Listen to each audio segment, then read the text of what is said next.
don't wait. I'm a waiter. Really? Are you Yeah. officially a waiter? Are you officially Karissa the waiter now? No, I wait for people. Yeah. I don't wait for people. I tell people to go fuck themselves. If you make me wait 15 minutes, okay, bitch, I will leave. I don't care you got no goddamn car, you got no cell phone, and it's the middle of the motherfucking. I don't care. I will leave your ass.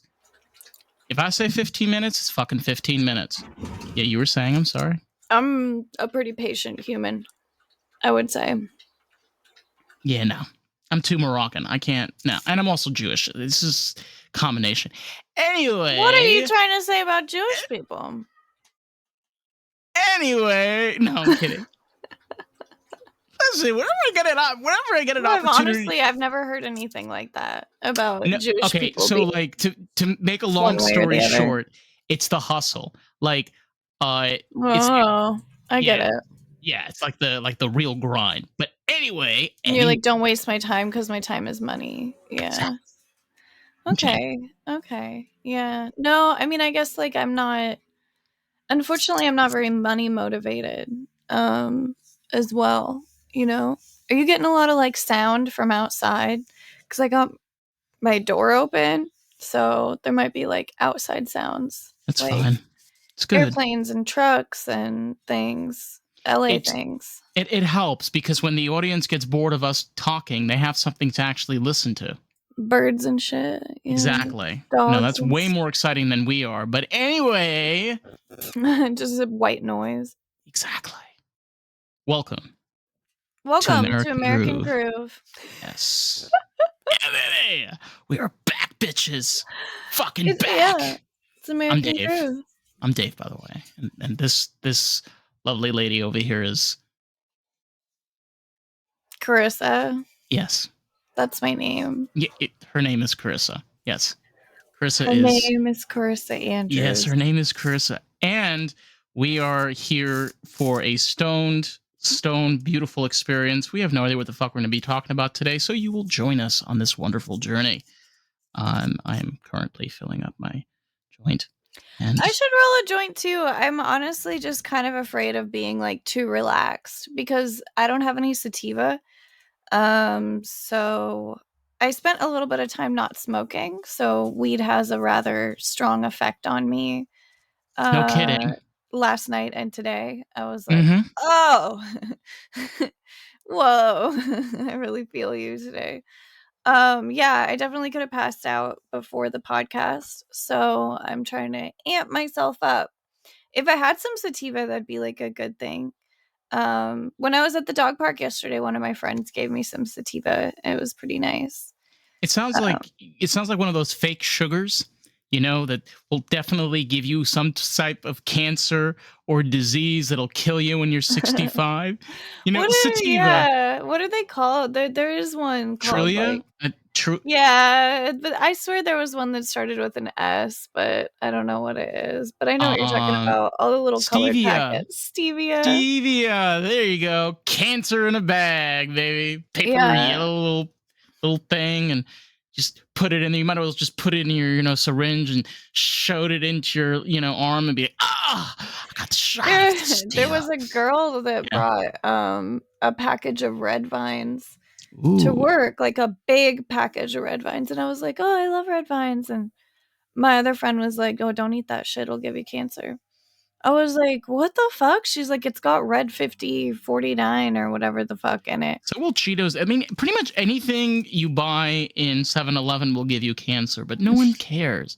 You go in there because you're tired. You just pay $50 for fuel, and you just want a goddamn Slurpee. 50? You guys are lucky. Yeah. Don't even with me. That sounds like a steal. 45. Yeah. Well, I know. It's crazy because it's like the first time in the U.S. I mean, it's been like this in California for so long, but when you go out of the U.S., you realize that petroleum or petrol is way more expensive, like way more expensive than it is here. It's like almost $8 a gallon in most places, because out there nobody calls it petrol. Well, that's what it actually is. I know, but have you ever talked to anybody out here that's called it that. Yeah, Canadians that live out here in the U.S. Oh, yeah, I don't know. I don't know really. I don't think I know any Canadians.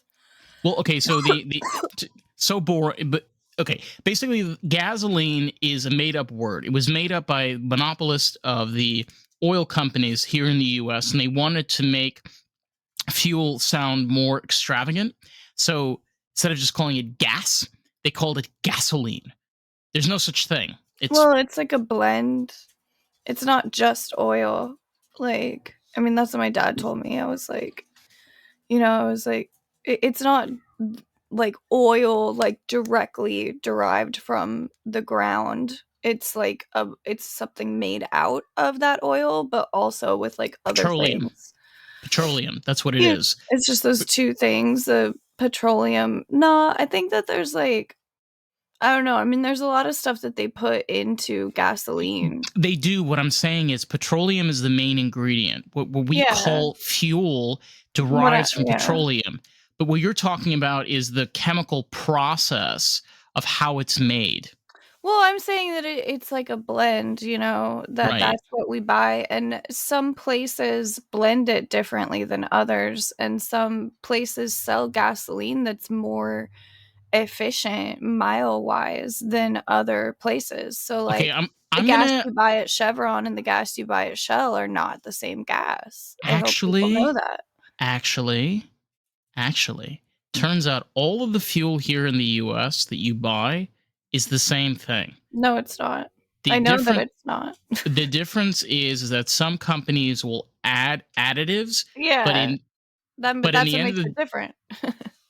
Slight differences. I mean, if you look at actual reports, it's slight, but I'm saying slight. Some's going to give you better mileage than others.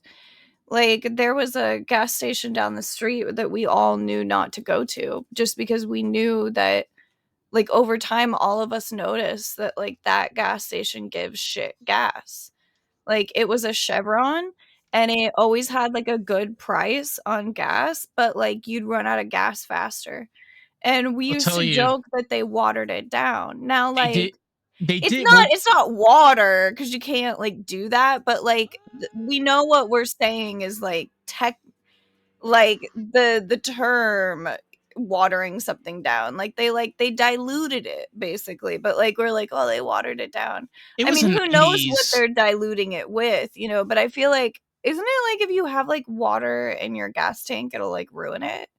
So, like, you can't have water in there. Or do they just, like, they blend it, like, enough that it's safe? That's crazy. It was like, honey, it was just a different time. I mean, it was the 90s. The thing is, like, in the 90s, it went from, like, people went from, like, the gas crisis in the 70s and the oppression in the 80s. And then all of a sudden in the 90s, like, people were buying cars that got like 5 miles a gallon. And you go to the gas station, you pay 30 cents, but it was trash gas. And I mean, there's a lot of negatives and stuff that we exist now. Having this conversation, honestly, you might think, like, who cares? But here's the thing. If you're someone that lives here in the US, fuel basically defines your life. That's really important. Yeah, your vehicle. So important. Your vehicle is really important. I mean, there's a couple places in the United States where it's not as important. But I mean, like, that's part of the reason that I value vacations. I value vacations because, like, once you're there, I mean, at least for me, the type of vacation that I plan, once I'm there, I don't have to drive around as much. Like, I really, really value that. Now I'm in a place where I can, take public transport to get around, or I can just get rides, or, like, I mean, one of my favorite trips ever was going to Portland, and I took the public transit the entire time I was in Portland, and it was amazing. Another one of my favorite trips is going to Austin. Now, they had these, like, little, like, go cars. I don't even know what the hell that company was called, but it was like an app, and people would park, like, it was just like Lime, or like the little, like, scooter things, but it's a freaking car. Like, it was amazing. I would just, like, get in the car and, like, hit the app and then just start driving and then drop it off wherever I was at. And then somebody else would pick it up, and, like, it was just the coolest thing. So I mean, that was at least, like, quick, I'm not driving like crazy. I could just, like, drive once or twice, but I don't like to drive around a lot. I know that you were recently traveling. Did you have to do any driving this weekend? I No. know, I really appreciate it. Like, because I live in such a driving place, I really appreciate traveling with, like, no driving. Well, I was in Dominicana. I was in Dominican Republic, and yeah, we think driving is bad. Oh, you haven't been to Dominican Republic, honey. There is no traffic lights. There's no signs. There's no stop sign. Nothing. There's just a road, and every man for himself. You turn and you hope your car doesn't get hit, which most cars there do get hit, and it's kind of hilarious. Like all cars are just damaged because there's just no law and order. It's hilarious, but yeah. I mean, do you think it's a good thing or a bad thing? It's a different life. It's I just mean, different. do I think it's safe? No. Am I going to tell these people what to do in their own country? Absolutely not. It's none of my business. I also kind of feel like the way we do things here isn't exactly safe either. Giving people poison like Red 40 and preservatives in our fucking bread. Yeah. Well, like the driving, like our like traffic and intersections and things, like I think that like it's safe if it's not like over congested with people and people aren't like taking chances and like trying to get somewhere because there's so much congestion. I mean, even in a small town where I was from, the driving intersections, bad accidents happened, so I can't really say. I mean, but like, okay, so what I was saying is like, you and I both kind of like to throw around the idea of like, wouldn't it be great if the government didn't step all over everything that we tried to do? And then now here comes the subject of like, well, the government didn't really intervene that much with the Well, street. here's the thing too, like in DR where I was, there is no government. How's When a that work? cop basically like when a cop stops you, they want money. You pay a cop instead of like they rather give you money than give you a ticket. People rather break the law than follow it because to them they're in a society of like, I think like the term is like dale, like everybody's just hustle, like just like move. And they have a completely different idea of government. Like our idea of government is very in this colonial, uh, patriotic, democratic, stature. That's what the US is. It's like this glory of being American, proud of our soldiers, proud of our nation. In other nations, they're like, fuck, we don't care. We want to have a good time. It's just it's a different ideology and thinking of the people. And you touched about this on the other episode we were talking about. You said, well, look at America, look how big it is compared to other countries. You can't do the same things you could do in Sweden than you could do here. Yeah, it's a big ass place, man. I don't know. I like, yeah, I'm part of an establishment. I'm part of a cult. Damn, American cult. Yeah, Like this America's one. like This this is another like type of cult. Ayo. that's the one that I was born into. Um I mean it's really great to an extent, but like Right. I think it's like it's for survival. Like it's kind of like the way that they figured out for us to like survive. That's the reason that they force us into this like extremely extravagantly like structured life that's all about making money. It's for survival as a country. I when um I when I went to the when I went to DR, I actually my neighbor, her name's Wanda. She's absolutely wonderful, and she's from Dominican Republic, and so is my neighbor Alex. He's also from Dominican Republic, and when I went there, I asked her, I'm like, I want to experience this country. I want to experience what DR is. I want to know what people are like here. And when I first got there, we went out and we did bachata. So I think it's pronounced bachata. If anybody wants to, you can comment below and correct my Spanish. Yeah, And you only had a little bit of time to learn only a it. little Like, bit. God.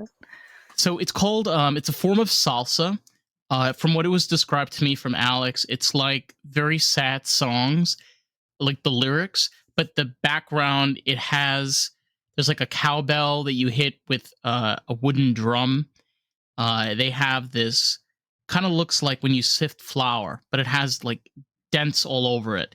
And then you take this stick, kind of like we used to like itch your scalp. It has like those spikes that come out of it, and you kind of scrape it back and forth. And you got a person with maracas, and you kind of play along with the song, and people dance. When I was watching all of this, I said to myself, "My God, this is a whole different culture than how I was raised." And here's the thing about me. I was raised in a immigrant house. My father was not from here. My father was from Morocco. So I kind of was raised here in the US, but kind of was raised Moroccan, was kind of raised Americanized, and kind of raised Moroccanized, and kind of raised Jewish. I've been so used to mixed culture my whole life. To experience it like in its full is fucking incredible. Yeah, you can really appreciate it. Oh yeah. Oh yeah. So did you try it? What did it taste like? What? No, bachata's not a drink, but bachata is a dance. Just a dance? Yeah, it's a dance. It's I a thought you type said of it was like dance. salsa. No, salsa dancing. Not actual salsa that you dip fucking Good damn. chips. I was like, so you guys play maracas while you make food? Yeah. I'm like, holy shit. Like, I was like, this is so cool. So you do this dance. You're doing a dance. Yeah, it's a dance. You never use the word dance, David. I know. Stone brain. Okay, so you do a dance and they taught it to you. That's cool. Yeah, and it was, oh my God, it was so fun. It was, I love dancing, it's like to go out, have fun. And you said there was a pretty big LGBTQ and more community down there. So, okay, here's the deal. I had the opportunity to experience the gay community out here of the US. I've been to the UK and I've also been to Israel. And the gay community outside of the US is very different than it is here. Here in the US, it's very open, like everybody's very expressive, like, hey, I'm a faggot. Hey, I'm a faggot, But over there, people are more. What? I'm listening. Shut up. Go on. I keep on thinking about that. You thought about it being salsa for the whole time. No, somebody is gonna like start just making clips of like me like being dumb, and I'm gonna be like, okay, we're done. No more podcast. My God, no. What was I just talking about? You said salsa. I know I said salsa. What were we talking? Oh my God, David, don't. This is what happens. Like, I have to like get a fucking. This is what I need to do. Okay, I couldn't stop thinking about you saying that it was salsa the whole time. This thing is full of like sticky notes that I can put down and like write shit, which I sometimes do in the middle of the podcast. And today I don't have my sticky notes, so I'm like literally in here completely blind. Carissa's just like, ooh, these people like play maracas and eat salsa. Ooh, I was like, what's it taste like? Oh, so God. embarrassing. And now you don't even remember what you were talking about. No, I don't even remember. Going to hell. This is going to be a bad episode.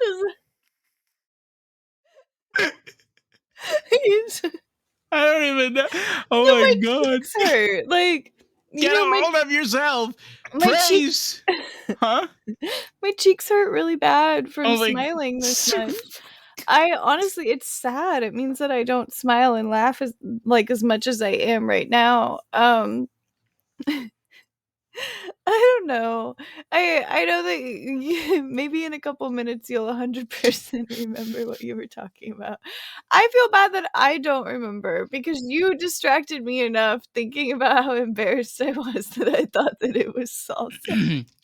I'll be honest, like I literally got off the plane yesterday afternoon and I literally like took no time to like rest. I like went out to do errands the whole Oh. afternoon and then I like crashed like almost 12 and then I went to work today and don't remember what the fuck happened today except like total shit.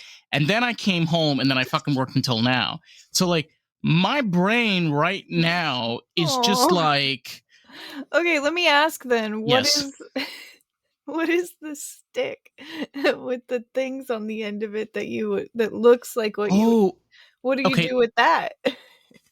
So what you do is you scrape it. It kind of looks like So that's it's an instrument is it's an what you're instrument, saying. yeah. And what you do is you move it back and forth, and it makes like a and it makes like a rattle sound, kind of like a the tail of a rattlesnake, because it has those like grooves all over it. And it's just so interesting that their form of dance is these really sad love songs with this like fun background music that just kind of beats up the lyrics to it, and it just like is a part of the culture.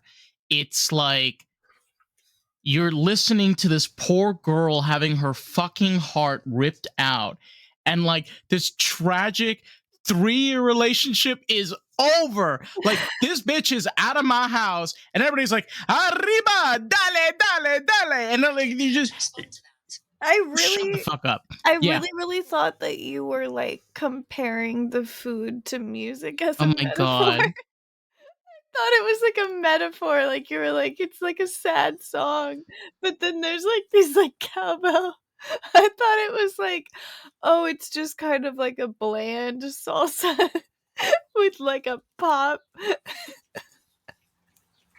I'm gonna Google this right now because I am I am sober enough to keep my head straight with her cheeks hurting like a I'm, like, motherfucker. crying. No, I think that being in school has actually made me more stupid. Oh Now, god. let me Whoa. explain. Whoa, where did that fucking come from? Okay, this is the clip right here. I got 22 minutes and 44 seconds written here. Go. I want to hear this. Go ahead. Oh, I think that being in school has made me more stupid because I have to use so much of my brain on the school stuff that I'm not using as much of my brain for everything else. This kind of, like, makes a lot of sense to me because I remember there was this one girl in school that was just, like, so fucking dumb, but she got amazing grades, and I think maybe that could be what was going on is that her mind was Quiero. so wrapped up in school that, like, she just had no street smart. That's what it's called. It's called a quiero. I What, think that's what's the instrument? quiero. Yeah. It It's cool. and if you can check this up on your phone if you want to check it out. Guiro. It's a instrument. Yeah. So So go ahead. I want to hear no, more you're about this. good. I don't care. What we were talking about was, like, experiencing someone else's culture. But then after you talked about that, I can't remember, like, what little detail you were gonna, like, go off into, but you were talking about, like, what it was like to, like, really, like, see it from someone else's, like I mean, Yeah, well, because I was yeah. raised. I told you this. I was raised with mixed culture. My parents are.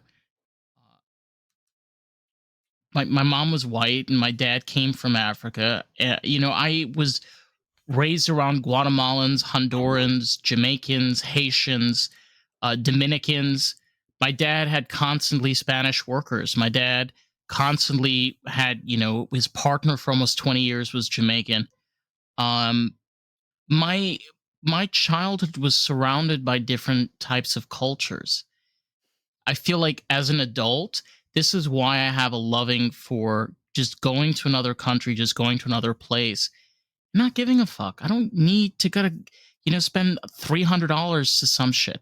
I want to go to the stinky bar, where they're selling, plantanos, and sugarcane and shit. it's just a different understanding, you know, it's a different mindset. I'm not saying that it makes me special.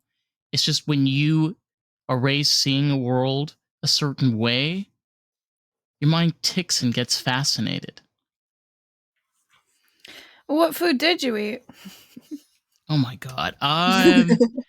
Well, I had conch when I was there, which was delicious. Um, I had chicharrones, and so we went to this area Friday night, and they had this food truck, and they had pork ribs and pollo, like smoked chicken and corn.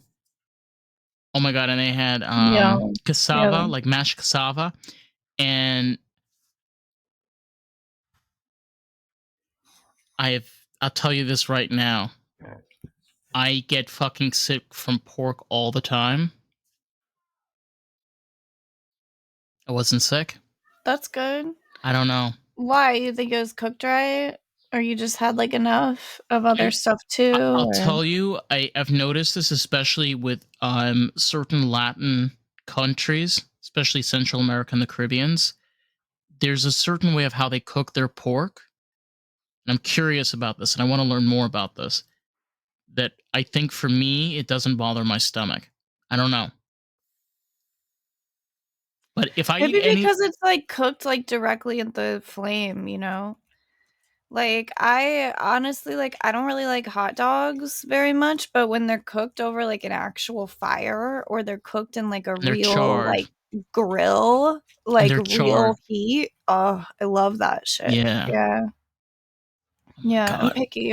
I'm picky about pork too. Yeah, my dad can make a really good pork chop. He makes pork chops that are, like, fucking good. Like, I'm I like, "I'll eat that," I you am know? eager. I'm eager to try this. No, I don't know if you want a whole pork chop. I'll have a little bit. Yeah. I have a sliver. We used to get, like, pork rounds, and they're, like, pork medallions, and they would be, Hmm. like, wrapped in meat, and they'd be, like, on skewers. We used to eat those. Well, Yeah. the thing for me is like, I don't know what it is. I love Mexican food, especially when I was in LA. Like, I couldn't get enough of this shit. But Mexicali, yeah. yeah, the thing though is Mexican pork fucks me up real bad. I don't know what it. Maybe it's just like the mixture of spices. I can't eat the shit. Mm. But like anything like out of Honduras or like Dominican Republic or like Guatemala, I've had Guatemalan food before that had pork, and I was perfectly fine. I think when I do pork, I'll do pork at, like, the Korean barbecue places, Yeah. and Oh, they do it it's well. okay, yeah. They do it well. I like to overcook stuff. That's just me, though, you know, like, I like my stuff, like, cooked. I've always liked it that way. I remember, like, my parents always used to be like, "Oh, this chicken's really dry," and I was like, "Yeah, I love it." That's why I don't like white meat on chicken. Oh, I do, I yeah. like the dark meat. I don't know. I'm just a dark meat person. I like dry, really well-cooked food. No, honey, Because I don't I like need flavor in squishy. my chicken. I don't like squishy stuff. Mm. I don't like to eat, like, really, really squishy textures, so, like, yeah, it's fine for me if my meat is, like, you know, really well cooked, and I know that that's not, like, the most, like, you know, fancy of things, but, I mean, if Honestly, I'm gonna cook for other people, I'll cook it the way that they want, you know? I that's what I love about when just having somebody else cook their food. Yeah. You know, like whatever the culture is. Like I I had a recent experience where somebody asked me like, "Oh, can you like cook Moroccan food?" Because I can. I can cook the food of father taught me, and it kind of like made me, you know, kind of lighten up a little bit because I realized there's something that I can do and I can share with others that they may have never experienced. You know, it's this ability to share cultures. You know why this country is so great? I shit on this country all the time, but honestly, you know what's so great about this country? You have Dominicans that live here. You can meet people that are from DR right here in the US. You can meet people from all over the globe here in the United States, and you can learn from all different types of cultures if you want to. They could be your neighbors, They could be your workers. They could be people you see every day. Yeah, there's all kinds of different people here for sure. I mean, I know 2 people here that are from the Dominican Republic, born and raised, and they live right here in Florida. Yeah, I mean, most people I feel at this point are from somewhere else. Um, for the most part. I mean, there's some people that I'm friends with that, grew up here. I don't know that many. But for the most part, everybody's from somewhere else. And then there's, everybody from somewhere else within like the territory of America as well.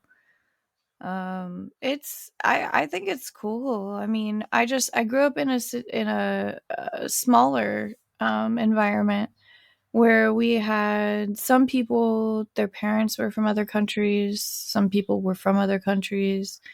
And then as I got older, there started to be more diversity. So I've always found it extremely interesting. But I'm saying that, like, in the beginning, I didn't know as many people from different backgrounds, but, a few for sure. But, I didn't know as many as I know now. So I'm saying that being just like blown away by it sometimes was what would happen to me because I grew up seeing so much of the same kind of people, and then now seeing even more diversity and the in-depth more in-depth view of it. I believe that sometimes I am more, like impressed or like blown away with it than I would have been if I just grew up around that much diversity all the time. Um, yeah, I don't know if it makes me appreciate it more than other people who have or haven't, but I I think not only do I appreciate diversity a lot, but I was also taught to appreciate it. I mean, in my religious upbringing, we were taught to love everyone, to love different people of different kinds, and Not that in we're my all culture, honey. in mine. We were, and Mm-mm. We so that was something that was taught to me by my parents and my elders, is that I'm supposed to care about other people that are different than me, and understand that in God's eyes we're all valuable. That was definitely so. I feel like for me, diversity was always welcomed. I never felt afraid. The only thing I ever felt afraid of was not being accepted. Mhm. That was pretty much it. I was just worried that people wouldn't like me. Those are my own insecurities, or the only negative feelings that that I you had that, about. that you basically that you felt for yourself. Um, yeah, my own insecurities, that people wouldn't like me. I always felt like other people wouldn't like me. I still do sometimes feel like, but I think that's natural, like to feel like other cultures aren't going to like you.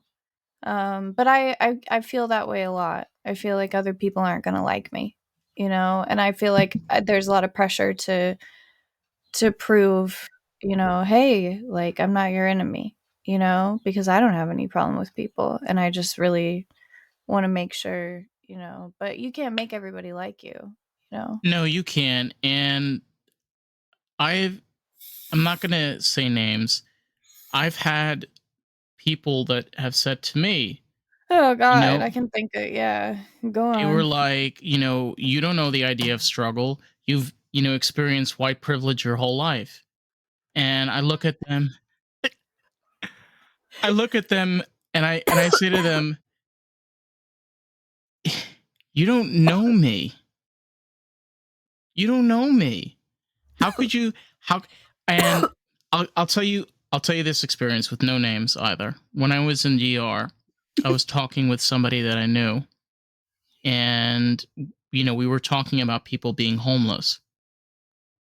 And I said, like, it's so sad and whatever. And he said, it's hard. I'm assuming you probably don't know that, an experience like that, not knowing what it is not to be able to eat.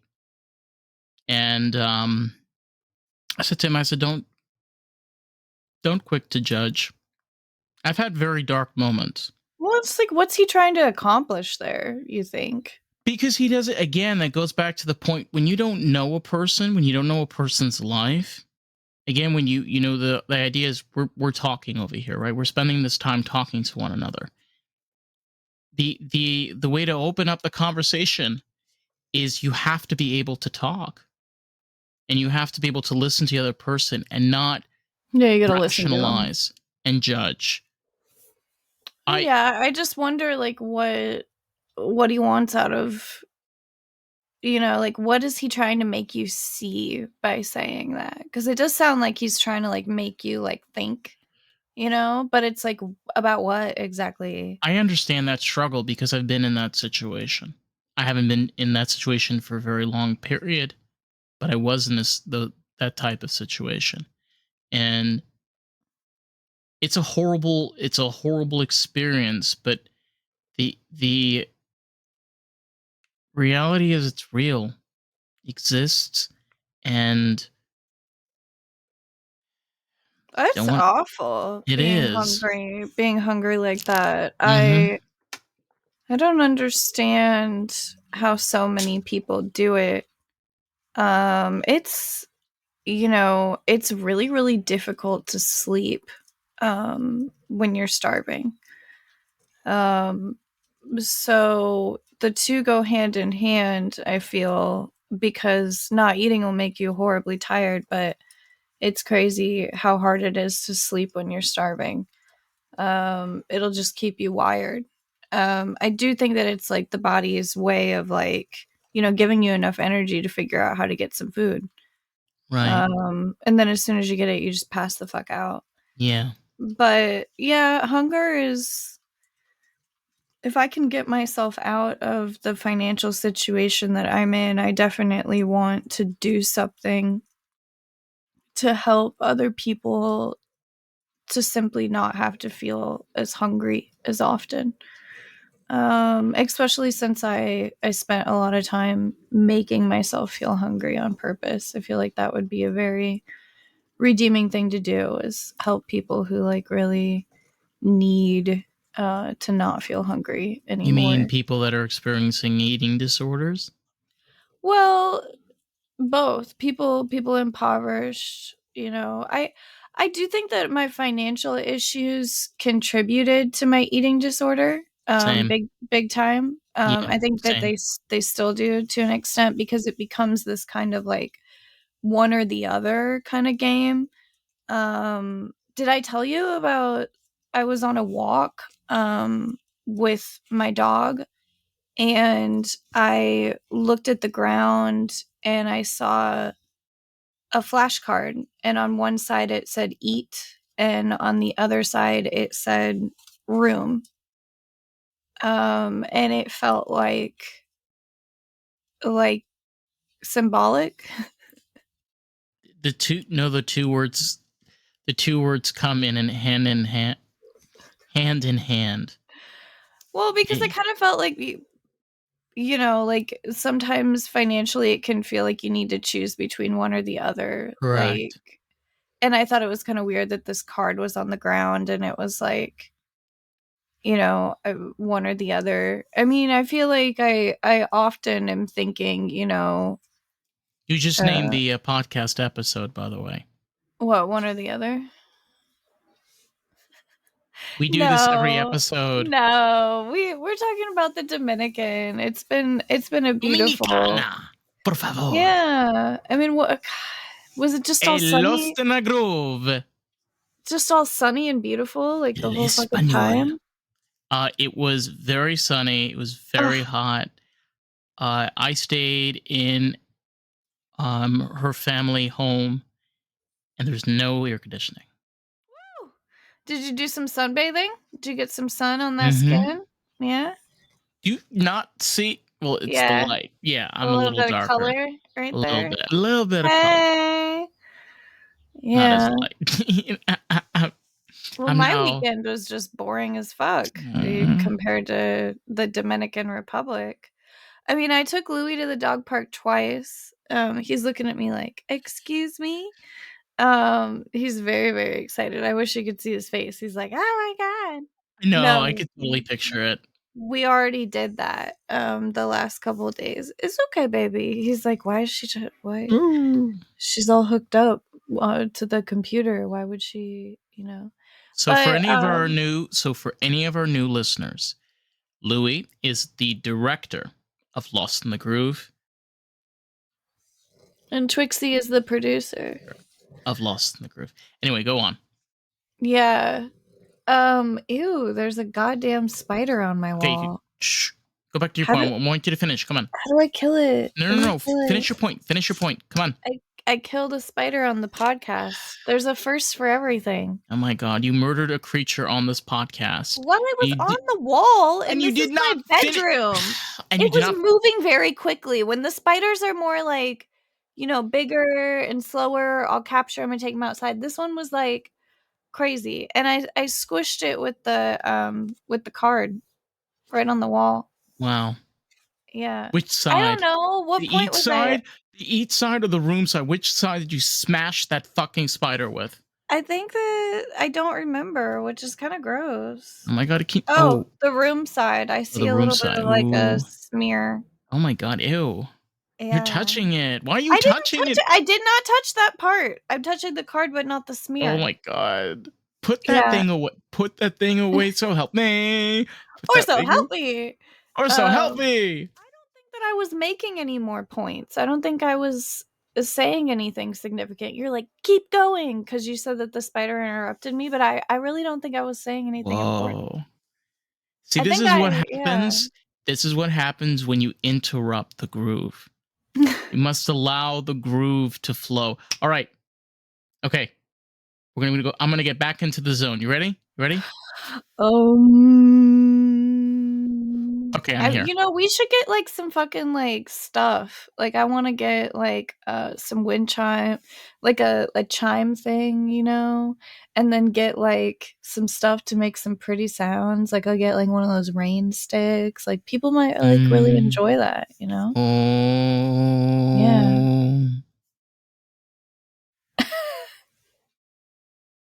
Everybody stops listening like right now. Everybody stops listening to the groove at this point.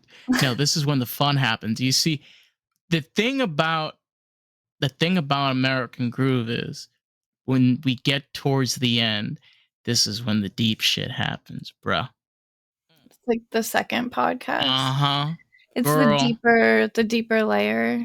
This is like for the true like OG, like our lovers and groovers, makers and doers. Por favor. I really, really enjoy having a podcast. It's kind of like a weird time in the year where I can see like all these transitions coming. And I know that a lot of people are going through changes. Like the summer's going to start. It's going to be graduation time. Like it's just, I feel like this big like change coming. And I'm like, I don't really know. I don't know. It's not too big, but it's like, I feel like it's a busy time for people right now. Like as if like you said, you just got back in town and you're just like, whoosh, like right back into the swing of everything. And I feel like I'm still just like moving. I haven't had a single moment to like stop. Nope. I gotta get up early tomorrow, take out Twix, and and I got work and I got podcast things in the evening. It's we talk about this so often. It's like the struggle, but yet it's the grind. It's the struggle and grind. Okay? That's what I'm calling it. The struggle and grind.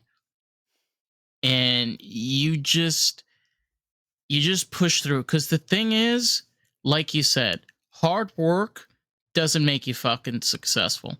What makes you successful is if you're passionate as fuck and you care about what you're doing and you love what you love and you fucking do it. And you know what? This is so important, and I got to bring this up. I'm sorry. I said this to somebody this past weekend. The way to make a successful podcast is this: don't fucking stop. You hear me? Don't stop. You Yeah, gotta don't fucking stop. put an episode every fucking week. I don't give a shit if it gets only 2 listens. You gotta do it every single week because that's the way that you make yourself successful. You want to be passionate about something, you gotta be able to show that.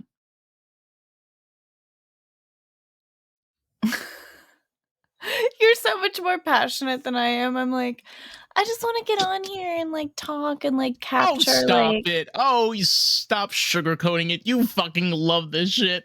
No, I think that that's what it needs, but I'm saying that like I wish that I had as much movement inside of me, like, ever since like ever I mean, it's been before the pandemic, but like, and I've Yeah. slowly been coming back, but like I feel like my insides died like maybe like right before I met you actually. So like you never even really saw what I was like before I like emotionally like my ego died. You didn't see old Karissa. And like I feel like I like come back like more and more like all the time and I'm like healing more or less. But it's crazy if someone can heal for, well, the damage continued to happen for a long time. So like it's crazy if someone can like keep healing for like multiple years, but I feel like I'm coming back, you know? Like I'm slowly coming back, I guess is what I'm trying to tell you. No, and I can truly see that. And knowing you for the past few years, constant change and progression and the amount of effort that you've put into a lot of things. You know, you've kind of inspired me to do a lot of things myself. We kind of both have been able to inspire each other. You know, it's so easy to big talk, you know, and say all this shit, but it's so much harder to be real, you know? Well, I mean, part of the reason I went back to school was so that nobody could say, like, you're not doing anything. Just to prove a point. Well, I just didn't want anything to, I didn't want it to be directly my fault, you know? It's not your And fault. I tell you this every I know day. that it's not, but like, it was like, well, I might as well keep as many windows open and doors open as possible for Right. myself.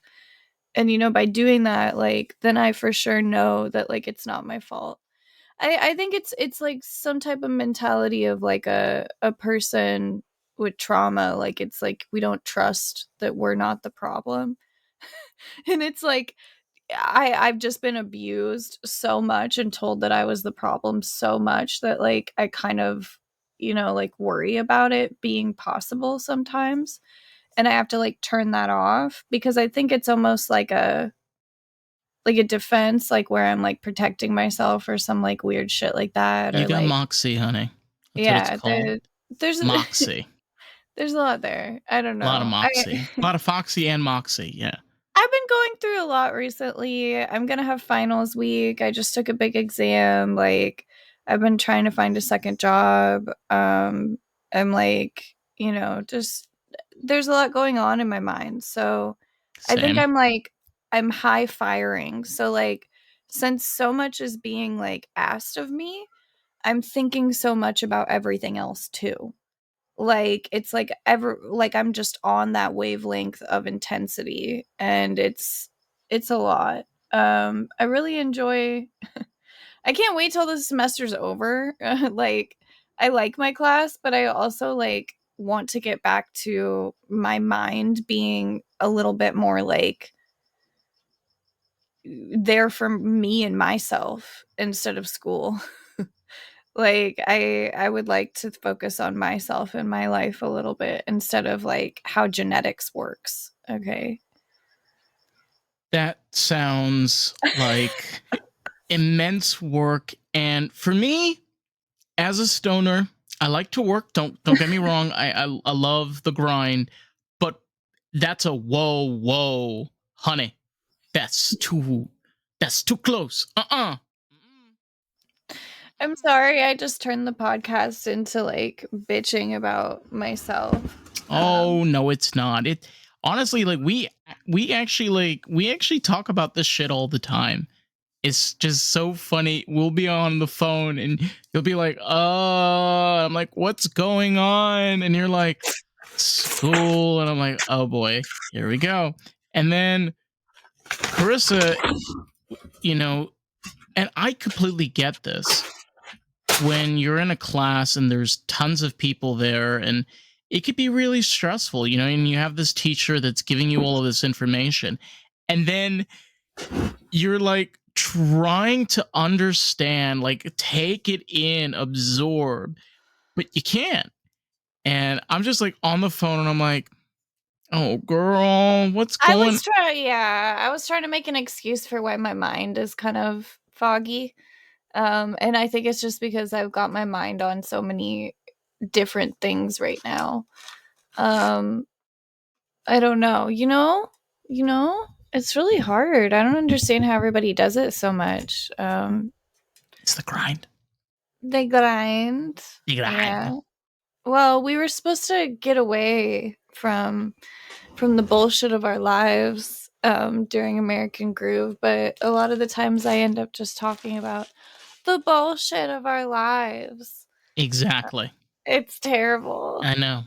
But I'm glad that you had a really, really good vacation. That's good. I know.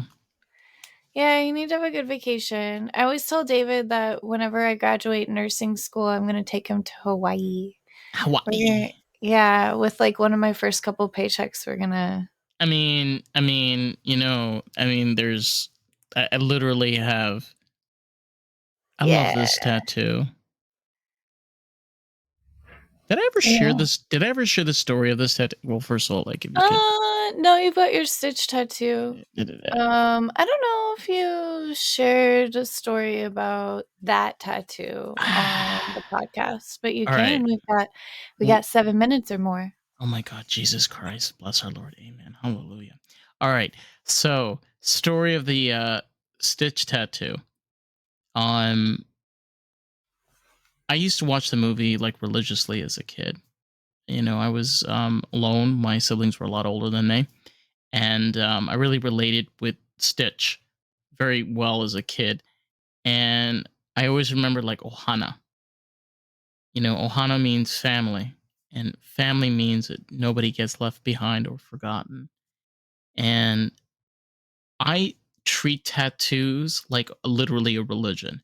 You know, because I was raised like, you're an image of God, you know, and this body is given to you as a gift. So my thought process, especially with tattoos, is very in depth because I take it really seriously because of that. Again, tying back to what we said earlier, it's all about mindset and experience. It, you know, just shifting the way that you think really makes a difference sometimes, you know, being able to hear like the other side, you know? Yeah, the perspective. Exactly. Oh, I love that word, perspective. You were getting mad at me last night about the word subjective. You were like, I don't like it. Stop saying it. People are like, why don't you like the word subjective? Why don't you like the word subjective? I'm dyslexic. Well, that's not an excuse, but I like using it. I like using it. I don't know. There's just certain words. I don't know if it's a mental thing. There's just certain words in English. Subjective. You were like, oh, I like. you were like, I like objective more, and I was like, well, that's just like a part of subjective. Like, I like say it like a million times on the podcast.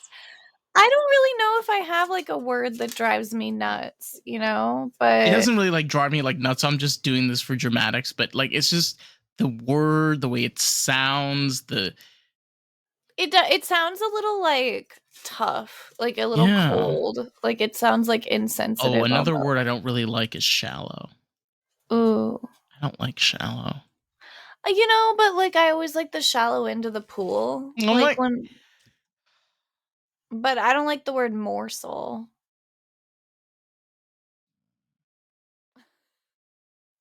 But that's a common one that people don't like.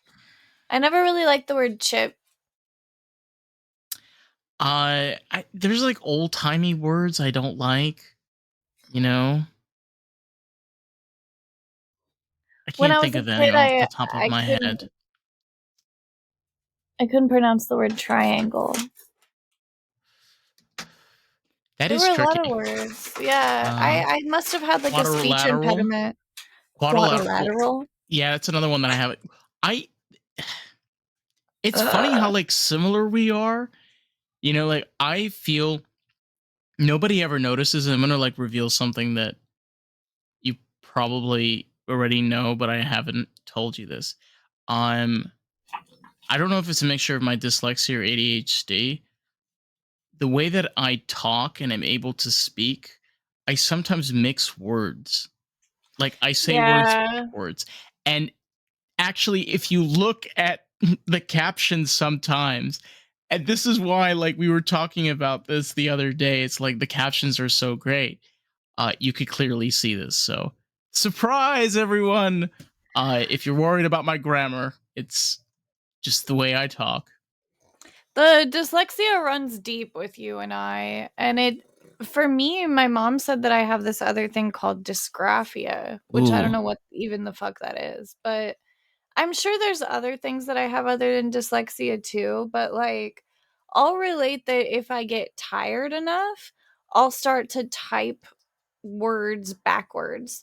So, like, the word is, I will spell SI. And like two, I will spell OT. OT. Yeah, and I will straight up start spelling a word completely backwards. I spell the HTE sometimes. I'll spell like what WHRT. Yeah, just all over the place. And all it's over the like, place. and if I'm too tired, like if I'm really, really, really tired and somebody tries to like keep me awake and is like asking me questions, I'm like starting to fall asleep. I could start to talk like in kind of like a reversed like English where I'll like swap words around and people will be like, "What the fuck?" And I'll be like, "I don't know, it made sense to me." Like, like it's really like strange, but I haven't had that happen forever. It used to happen when I was like really little, and then I learned how to just be like, "I'm not talking to you. I'm going to sleep." But if someone was able to like keep me up at this kind of like in between stage, I'll kind of just like speak backwards. But I love that for you. Yeah, it's no, fantastic. I don't really know what it is, but I know that it's a thing because if somebody tried to do that, it would take effort.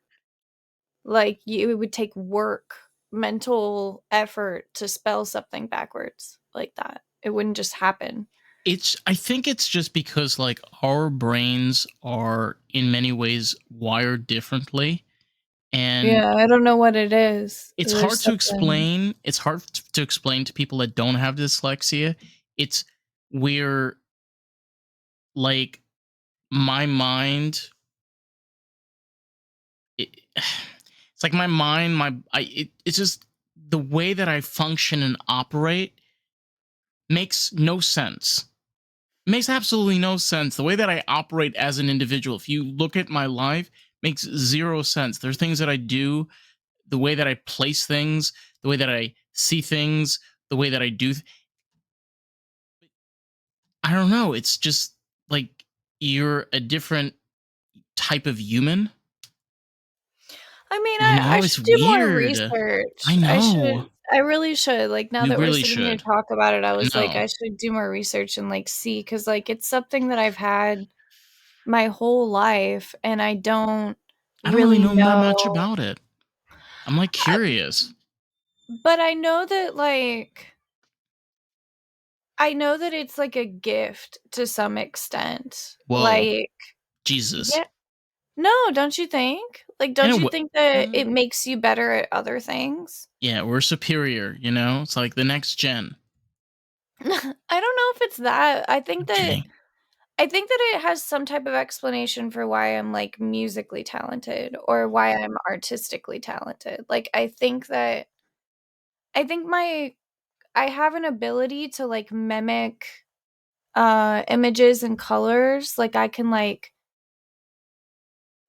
if you gave me a color palette and you had like a shade of like purple, You know what to do with it. I could mix all the colors together and give you that same exact shade of purple just naturally. Because our brains, the way that we process information, like for me, is through images. I remember objects, shapes. That's how I remember things. Yeah, I remember things in the way that they look as compared to The well, textures. I'll remember like stories really really well, conversations with people, but I always connect it to like a visual, like it's always like I'm like picturing it in my mind. I think it's an advancement to an extent, like, but I don't really know what it is. I mean, I don't think it's a disadvantage as much as it gets in the way of things. I feel like the way that we do things as humans with like all these tiny little letters and numbers is just insane. Like, and they're Ones so and zeros. similar, Mm-hmm. you know? Like all the little like shapes. I don't know. I remember when I was a kid, they had to work really, really hard with me because I could not, for the life of me, figure out the difference between a 2 and a 5 because people don't realize, but like a 2 and a 5 is really just an S one way or an S the other way. Oh my god. Because, like, okay, 2 goes this way, but 5 goes that way, you know? And so, like, they were You're like, oh, confusing me right now.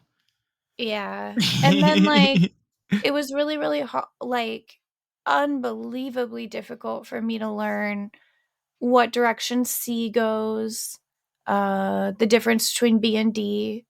Um, I knew. And I remember, like, when they figured it out, like, I was, like, in, like, preschool or something. And I remember they were like trying to communicate with me, and they figured out that I did understand that there was a B and a D and that they were different. And I knew that, but I couldn't visually get them right all the time. Um, you know and how my it was teacher, weird. you know how my teacher was able to uh so we both were very lucky to learn cursive in school. And I had a teacher, her name was Mrs. Kiss. Uh, Cute. this was second grade. I'll never forget her. I don't even know if she's still alive. Hopefully she is. Um, okay. So when she was teaching me cursive, she realized I used to do the same thing, is get confused between B's and D's. So what she had me learn was cursive D's and cursive B's. Yeah, cursive was not really as difficult for me to learn because it had a direction. A flow, and The oh, I line loved it. the line was always She moving was an and amazing teacher, and the way she went about it, like to this day, I can write in cursive. It's like one of those skills, and it's like you could call it a stupid skill, but it's a no. skill that you were taught that you can use for the rest of your life.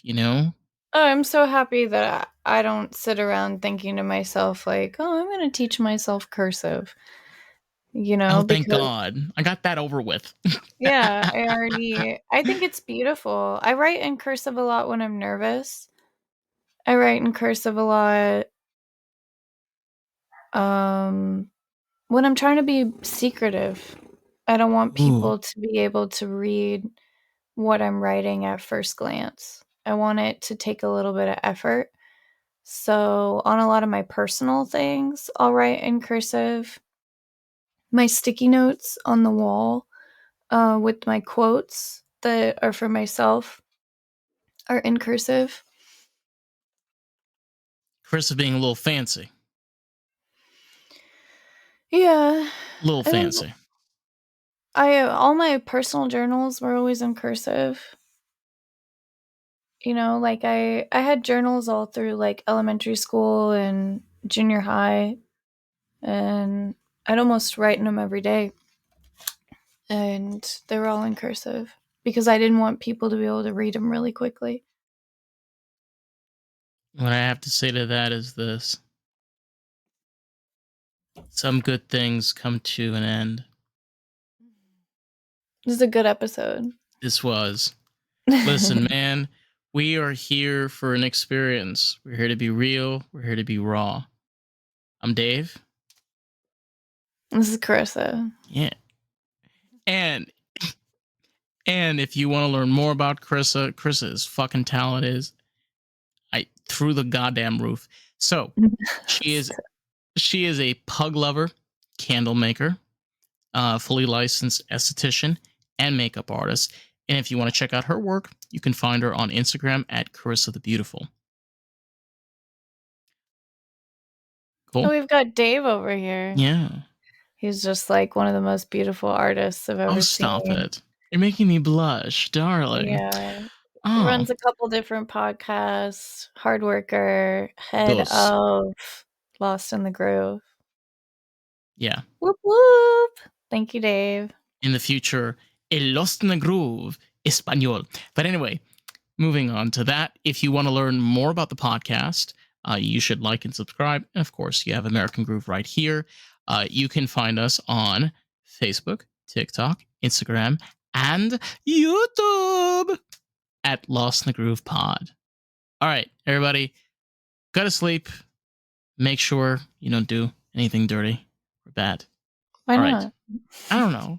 Fucking do whatever you want. Who cares? Nobody's watching. All right. Goodbye. Adios. See you next week.